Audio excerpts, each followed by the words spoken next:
For me, life is a celebration. Four me life is A celebration. ഈ confident ഗ്രൂപ്പിന്റെ മേധാവിയായിരുന്ന റോയ് ആവർത്തിച്ച് പല അഭിമുഖ സംസാരങ്ങളിലും ഇങ്ങനെ പ്രസ്താവിച്ചതായി കേട്ടിട്ടുണ്ട്. സത്യത്തിൽ ആ ചിന്തയോട് ചേർന്ന് നിൽക്കാത്ത ഒന്നാണ് എന്നെ സംബന്ധിച്ച് ജീവിതം. Life is a commitment. അതാണ് ഈ പോങ്ങന്റെ ജീവിത വീക്ഷണം. ജനിപ്പിച്ച മാതാപിതാക്കളോടല്ല, ഗർഭപാത്രം പങ്കിട്ട സഹോദരങ്ങളോടല്ല, ബന്ധുമിത്രാദികളോടല്ല, വിശ്വസിക്കുന്ന ദൈവത്തോടോ പേറുന്ന മതത്തോടോ കൊണ്ടു നടക്കുന്ന അഭിപ്രായങ്ങളോടോ അല്ല കമ്മിറ്റ്മെന്റ് വേണ്ടത്. പൗരത്വമുള്ള രാജ്യത്തിന്റെ അതിരിനകത്ത് തളച്ചിടേണ്ടതുമല്ല കമ്മിറ്റ്മെന്റ്. അവനവനോടുമല്ല കമ്മിറ്റ്മെന്റ് ഉണ്ടാവേണ്ടത്. പിന്നെ ഇനി ആരോട് അല്ലെങ്കിൽ എന്തിനോട് കമ്മിറ്റ്മെന്റ് വേണമെന്നാണ് ഈ പോങ്ങൻ പറയുന്നതെന്ന് ആരെങ്കിലും ആലോചിക്കുന്നുണ്ട് എന്നുണ്ടെങ്കിൽ അവരോട് പോങ്ങൻ പറയാം, ഈ മനുഷ്യൻ എന്ന നിലയിൽ നമ്മുടെ സഹജീവിതത്തോടാണ് നമുക്ക് കമ്മിറ്റ്മെന്റ് ഉണ്ടാവേണ്ടത്. ആ ഒറ്റ കമ്മിറ്റ്മെന്റ് മതി മറ്റെല്ലാവരോടുമുള്ള അല്ലെങ്കിൽ എല്ലാത്തിനോടുമുള്ള കമ്മിറ്റ്മെന്റ് അതിലങ്ങ് അടങ്ങിക്കോളും. കാരണം ഒറ്റയ്ക്കാണ് ജനിച്ചതെങ്കിലും ഒറ്റയ്ക്കാണ് മരിക്കുന്നതെങ്കിലും നമ്മൾ ഒറ്റയ്ക്കല്ല ജീവിക്കുന്നത്. ഒറ്റയാവുമ്പോൾ പോലും ഒറ്റയ്ക്കാവാൻ നമുക്ക് പറ്റില്ല എന്നും വളരെ നന്നായിട്ട് അറിയാവുന്നവരാണ് ഈ പോങ്ങൻ. സഹജീവിതത്തിലൂടെ അല്ലാതെ നമുക്ക് സാമൂഹ്യ ജീവിതം സാധ്യമല്ല. മതിലുകൾ കൊണ്ടും മതങ്ങൾ കൊണ്ടുമൊക്കെ നമ്മൾ പലപ്പോഴും വേർതിരിക്കപ്പെടുന്നുണ്ട് എങ്കിൽ പോലും ശ്വസിക്കാനുള്ള പ്രാണവായു പങ്കിട്ടുകൊണ്ട് നമ്മൾ ഇവിടെ സഹജീവിതം നയിച്ചുകൊണ്ടേയിരിക്കുകയാണ് ചെയ്യുന്നത്, അല്ലേ? നമുക്ക് വേണ്ട പ്രാണവായു സ്വന്തം നിലയിൽ ഉൽപ്പാദിപ്പിച്ച് നമ്മൾ ഉപയോഗിക്കുകയുമല്ല ചെയ്യുന്നത്.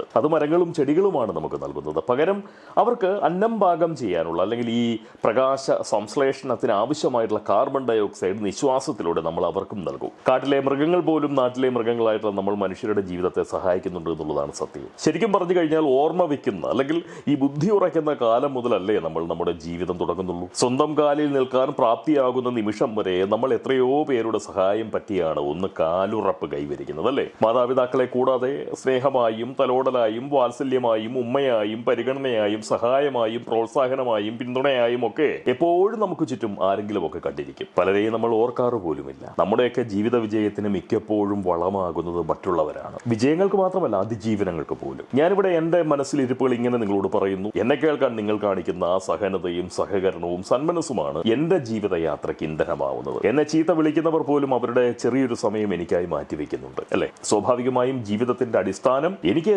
കമ്മിറ്റ്മെന്റ് ആവാതെ പറ്റില്ല എന്നുള്ളതാണ് സത്യം. എപ്പോഴാണ് ജനിച്ചതെന്നും എങ്ങനെയാണ് ജനിച്ചതെന്നും നമുക്കറിയാമെങ്കിൽ പോലും എന്തിനാണ് ജനിച്ചത് എന്ന് പറയുന്ന കാര്യത്തിൽ നമുക്ക് യാതൊരു തിട്ടവുമില്ല. ഈ സച്ചിൻ ക്രിക്കറ്റിനായി ജനിച്ചതാണെന്ന് നമ്മൾ പറയും, അല്ലെങ്കിൽ അങ്ങനെ പലരും പറഞ്ഞു കേട്ടിട്ടുണ്ട്. എന്ന് കരുതിക്കൊണ്ട് ബ്രിട്ടീഷുകാർ ക്രിക്കറ്റിനെ ജനിപ്പിച്ചില്ലായിരുന്നുവെങ്കിൽ സച്ചിൻ ജനിക്കില്ലായിരുന്നു എന്നാണോ ആ പറഞ്ഞതിന്റെ അർത്ഥം? അല്ല. അതാ പറയുന്നത് നമ്മുടെ മാതാപിതാക്കളുടെ പ്രത്യുൽപാദന ശേഷിയുടെ പാർശ്വഫലം മാത്രമാണ് നമ്മളൊക്കെ. നമ്മുടെ ആഗ്രഹമോ സമ്മതമോ ഒന്നും കൂടാതെയാണല്ലോ നമ്മൾ ജനിക്കുന്നത്. ജനിച്ചത് കൊണ്ട് മാത്രമാണ് നമുക്ക് മരിക്കേണ്ടി വരുന്നത്. അതെന്തായാലും ജനിച്ചു പോയ നമുക്ക് മരിക്കുന്നത് വരെ ലഭിക്കുന്ന ഒരു പിടി സമയം മാത്രമാണ് ജീവിതം. ഈ ജീവിതം എന്ന് പറയുന്നത് ജീവിക്കാൻ മാത്രം കൊള്ളാവുന്ന ഒരു ഭൗമാവസ്ഥ മാത്രമാണ് എന്നുള്ളതാണ് പോങ്ങന്റെ ഒരു നിരീക്ഷണം. ആ ജീവിതത്തിന് സുഖസൗകര്യങ്ങളുടെ ആഡംബരം പകരണോ അതോ സമാധാന സൗന്ദര്യത്തിന്റെ ആഡംബരം നൽകണോ എന്നത് നമ്മുടെയൊക്കെ വ്യക്തിപരമായിട്ടുള്ള തീരുമാനമാണ്. സുഖസൗകര്യങ്ങളുടെ ആഡംബരം പകരുന്നവർക്ക് ജീവിതം സെലിബ്രേഷൻ ആവുമ്പോൾ സമാധാനത്തെ ആഡംബരമാക്കിയവർക്ക് ജീവിതം കമ്മിറ്റ്മെന്റ് ആവും. ഒരു മനുഷ്യൻ ആരാണ് എന്നും എന്താണെന്നും ഒക്കെ നിശ്ചയിക്കുന്നത് ആ മനുഷ്യന്റെ മനോഭാവമാണ്. സ്വന്തം ശരീരം പോലും ഈ മണ്ണിന് നൽകി മടങ്ങേണ്ട നമ്മൾ വെട്ടിപ്പിടിച്ചും കൂട്ടിവെച്ചും സമ്പാദിച്ചിട്ട് സമാധാനവും സ്വസ്ഥതയും ഇല്ലാതെ സുഖജീവിതം ചുമ്മാ അഭിനയിച്ചും പ്രദർശിപ്പിച്ചും മാത്രം നടന്നിട്ട് എന്ത് കാര്യമാണെന്നാണ് പോങ്ങന്റെ ഒരു ചോദ്യം. ഡോക്ടർ റോയുടെ മരണവാർത്ത അറിഞ്ഞപ്പോൾ ഫേസ്ബുക്കിൽ പോങ്ങനൊരു ആത്മഹത്യ വിരുദ്ധ പോസ്റ്റ് നാട്ടി. ടിജി ജേക്കബ് എന്നു പേരുള്ള ഒരു വായനക്കാരൻ പക്ഷേ ഡോക്ടർ റോയ് സിജിയെയും അതുപോലെ തന്നെ ഈ പോങ്ങനെയും താരതമ്യം ചെയ്തുകൊണ്ടാണ് ഞാൻ പറഞ്ഞതിനെ മനസ്സിലാക്കി കളഞ്ഞത്. എവിടെയും എത്താത്ത ഒന്നും ചെയ്യാതെ ഇരിക്കുന്ന നമുക്കൊക്കെ എന്തും പറയാമെന്നാണ് ആക്ഷേപ പുരസരം ടിജി പറയുന്നത്. അനുഭവിച്ച സുഖങ്ങളും സമ്പാദിച്ച സ്വത്തുക്കളും നോക്കി ഒരു മനുഷ്യന്റെ മാറ്റി നിർണ്ണയിക്കുന്നതാണ് പലപ്പോഴും നമ്മുടെയൊക്കെ പ്രശ്നം. നേടിയ ആദരവുകളും അനുഭവിച്ച സുഖങ്ങളും സമ്പാദിച്ച സ്വത്തുക്കളും പോയിട്ട് ലഭിച്ച ശരീരം പോലും ഇവിടെ ഉപേക്ഷിച്ച് പോവേണ്ടവരാണ് നമ്മളെന്ന് പറയുന്ന ബോധ്യമുള്ളവർ for me life is a commitment എന്ന് പറഞ്ഞു പോകും അറിയാതെ. സെലിബ്രേറ്റ് ചെയ്യാതെ കമ്മിറ്റ്മെന്റോടുകൂടി സഹജീവിതം നയിച്ചിരുന്നു എങ്കിൽ ഇതുപോലൊരു പ്രശ്നം വരുമ്പോൾ സ്വന്തം ഹൃദയത്തിൽ വെടിയുണ്ടത്തുള്ള വീഴുകയില്ലായിരുന്നു എന്നുള്ളതാണ് സത്യം. 13 വയസ്സുവരെ ദാരിദ്ര്യവും കഷ്ടപ്പാടും അറിഞ്ഞ മനുഷ്യൻ 36-ാമത്തെ വയസ്സിൽ വിമാനം സ്വന്തമാക്കി. അതായത് ദാരിദ്ര്യത്തിൽ നിന്നും വിമാന മുതലാളിയിലേക്ക് എത്താൻ വെറും 23 വർഷത്തെ അധ്വാനമേ വേണ്ടി വന്നുള്ളൂ എന്നാണ് മനസ്സിലാക്കേണ്ടത്. അതിൽ തന്നെ കുറഞ്ഞതൊരു 21 വയസ്സുവരെയെങ്കിലും റോയ് വിദ്യാർത്ഥിയായി ജീവിതം കഴിച്ചിരിക്കാം, അല്ലേ?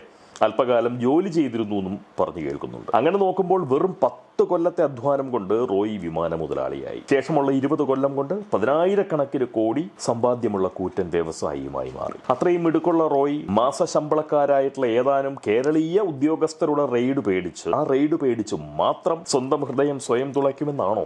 ജീവിതത്തെ ആഘോഷമാക്കി മാറ്റാൻ ആഗ്രഹിച്ച ആ മനുഷ്യൻ നടന്ന വഴികൾ അദ്ദേഹത്തിന്റെ പാദങ്ങൾക്ക് മാത്രമേ അറിയാമായിരുന്നുള്ളൂ, അല്ലേ? എന്നാൽ അദ്ദേഹം നടന്നു വന്ന വഴികളിലേക്ക് വെളിച്ചം തെളിച്ചുകൊണ്ട് ആരൊക്കെയോ തിരിഞ്ഞു നടക്കാൻ തുടങ്ങിയപ്പോൾ ആ മനുഷ്യന് മരിക്കാതെ മറ്റു മാർഗമില്ല എന്ന് വന്നെങ്കിൽ ആ വഴി അദ്ദേഹത്തിന്റെ ഭാവിയെ പെരുവഴിയാക്കാൻ കൂടി പറ്റുന്നതാണ് എന്ന് പറയുന്ന ബോധ്യം അദ്ദേഹത്തിന് ഉണ്ടായിരുന്നിരിക്കാം. എന്തായാലും ഇനിയൊരു ജന്മമുണ്ടെങ്കിൽ for me life is a commitment എന്ന് ഡോക്ടർ CJ റോയ്ക്ക് പറയാൻ കഴിയട്ടെ. അത്ര മാത്രമേ പറയുന്നുള്ളൂ. പ്രണാമം.